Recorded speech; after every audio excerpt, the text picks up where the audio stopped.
at ang uniformeng kupas na may bahid ng dahas.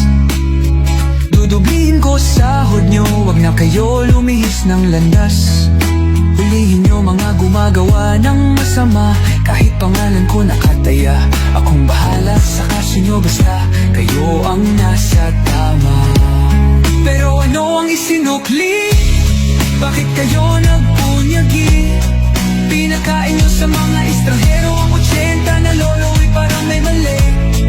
Pagkatapos angat ang inyong moral na dating mabababa.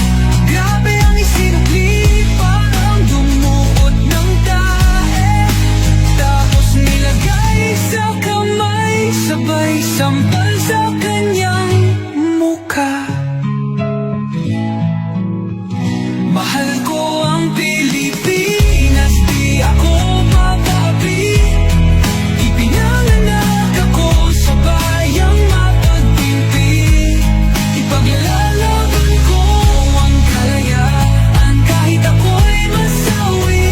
Sisikatin ang araw, muli tayo magsasamang nakangiti.